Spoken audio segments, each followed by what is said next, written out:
So Apple's iPhone 16e is a well-designed, capable iPhone that when you stack it up in the current iPhone 16 lineup, makes a lot of sense. But the moment you start to compare it to its predecessors, it kind of starts to show its cracks a little bit. So let's talk about it.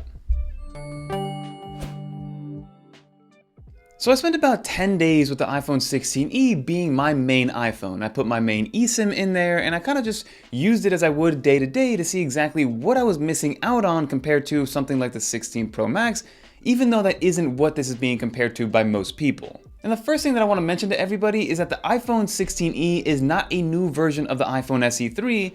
If anything, it's a cheaper version of the iPhone 16, and it fits into that iPhone 16 lineup as opposed to its own little silo, which is going to be that SC lineup. That, to me, is a completely different phone, even though they no longer sell it moving forward. And once you start to accept that, then that price difference from $430 to $600 does start to make a little bit more sense, and it's a little bit of an easier pill to swallow. So let's quickly start off with the design of the 16e because it is a very familiar design, but there are enough differences to notice that this is a 16e and not a 16. First and foremost, on the rear of this is going to be where it's going to look the most different because it only has one single camera lens, and that camera lens is pretty pancakey, for lack of a better term. It's very flat, and actually does help out when it comes to actually putting your phone down and typing with it down because it does reduce the wobble overall since there isn't so much of a protrusion with the camera bump. But I actually like that minimalist look, this kind of matte finish on the rear of it. I want the black colorway. It does come with a white color as well as an option, so there aren't too many options to go with, but at the end of the day, it is a nice finish on the end of it. And then when you hold this phone, it really starts to feel like the iPhone 12s to iPhone 14s felt. They were a little bit more squared off,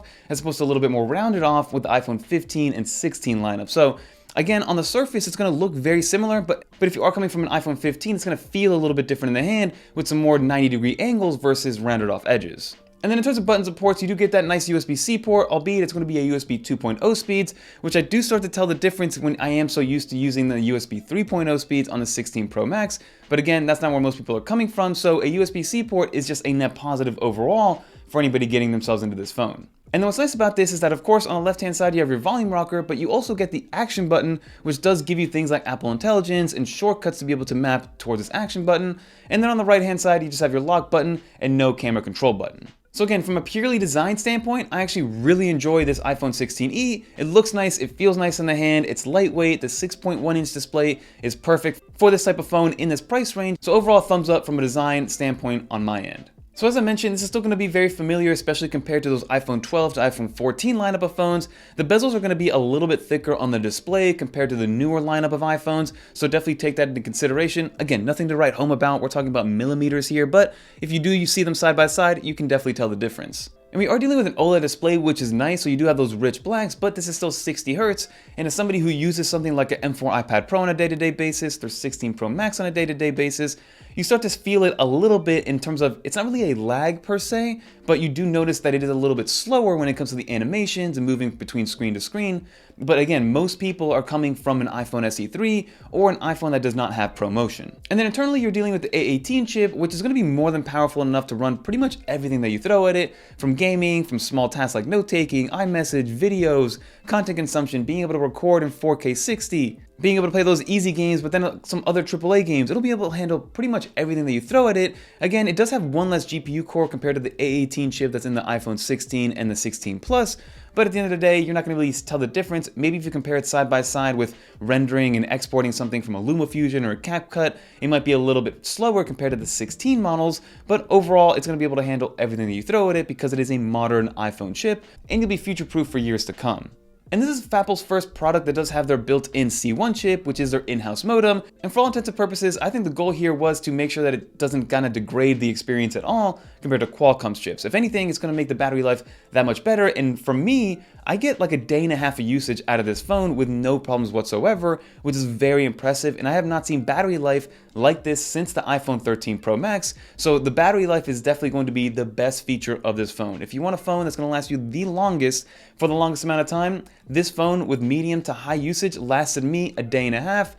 Compared to my 16 Pro Max, that thing is dying before the end of the day nowadays. And part of that has to be with the C1 chip, with their in-house modem, and being able to make it as efficient as possible with the battery life of this iPhone. So the C1 chip, from a speed perspective on the data side, has been totally fine. I haven't noticed a difference. I'm using Verizon and T-Mobile side by side with this iPhone, and it's still good to go. And then lastly, let's talk about the camera system, because again, this is going to be the only iPhone in the iPhone 16 lineup that has one single camera lens. They are saying it's a 2-in-1 system because it is a 48 megapixel camera, so you can technically use a 2x telephoto lens that they're calling it, because they are just cropping into the middle 12 megapixels. But it's still just it's a one camera system at the end of the day, right? But because of that one camera system, you do lose out on a couple things, and you can also see where they're cost cutting a little bit here. For most people, in direct sunlight, and to be able to snap a picture, it's going to be more than enough. It's going to give you some crispy images, some good low light images, some decent dynamic range, but definitely be aware that this is not going to be the same 48 megapixel shooter that's on the iPhone 16. This is a smaller sensor, so technically it lets in less light, and I do believe that's why it's a little bit flatter on the table and a little bit more pancakey compared to the protrusions that you see on the iPhone 16 and 16 Pros. But again, it's very familiar. It is an iPhone camera system. It gets the job done, and for most people, it's going to be more than enough to take pictures of your family, to take snapshots of your life, to then go back and revisit them and relive them. But you do not get an ultra-wide lens, which I know a lot of people actually like to use to be able to fit more people into images and things like that. So that ultra-wide lens is not going to be there. And that also means that there's no cinematic mode, so no blurry video mode. There's also no macro mode, so if you like to get close up to shots, you will not be able to do that, unfortunately. So you are missing a couple of things with a single camera sensor on the rear versus at least two.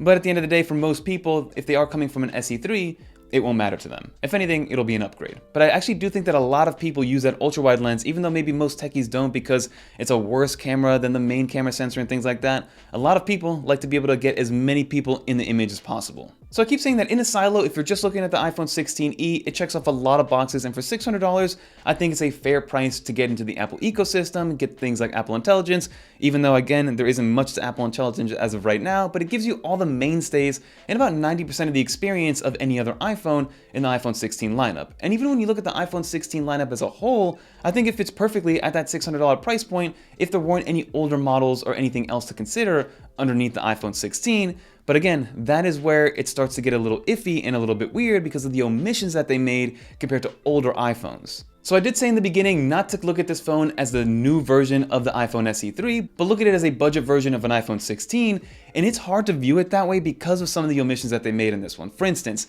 there is no MagSafe charging or MagSafe connectivity. So again, if you're coming from the iPhone SE3, I guess that's fine because you wouldn't have any MagSafe accessories. But if you're coming from an older iPhone, even the iPhone 12 had MagSafe. So in my day-to-day usage, I am somebody who has fallen in love with MagSafe, and I have MagSafe everywhere. I use it for my chargers in my house, for my nightstand, for my office, for my car charger.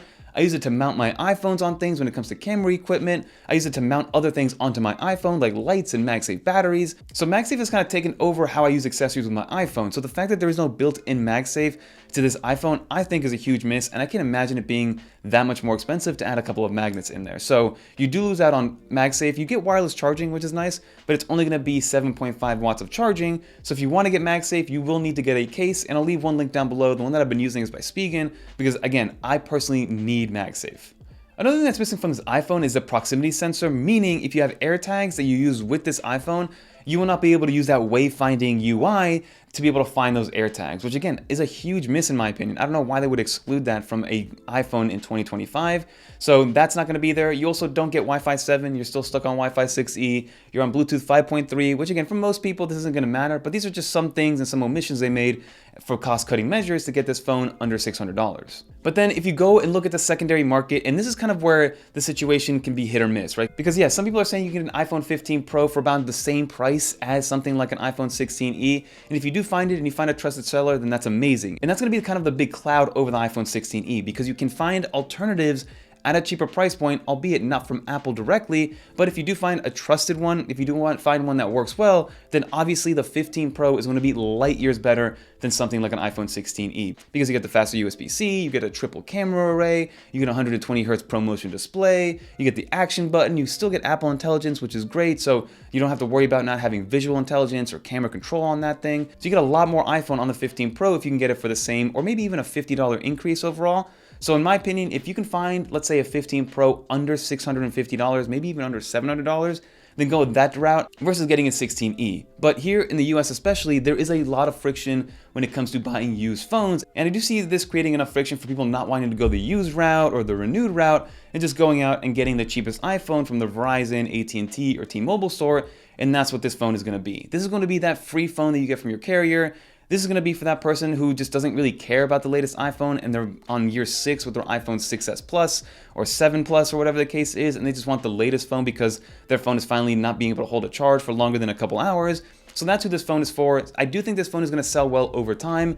In the beginning, of course, people aren't going to sell this thing out or get in line for it because it's just another cheap iPhone that's probably worse than most iPhones that techies already have. So again, this isn't for the techie. This is for that person that just wants to upgrade from a phone that's 4 to 5 to 6 years old, and they just want the cheapest, modern looking iPhone. But that is my 2 cents, everybody. Let me know in the comment down below what you think about the iPhone 16e. In a silo, it's a great phone. From a design language standpoint, I actually like the minimalistic look on the rear of it, but overall, it's just not going to be a recommendable phone that I'm going to recommend to most people viewing this channel. But that'll do it, everybody. If you made it to the end, leave a little dolphin in the comments down below so I know you made it to the end. And if you want to watch more videos like this one, definitely check out one of these videos right here. Until next time, everybody, I'm Fernando. Peace, everybody. Again, it's not a bad looking phone.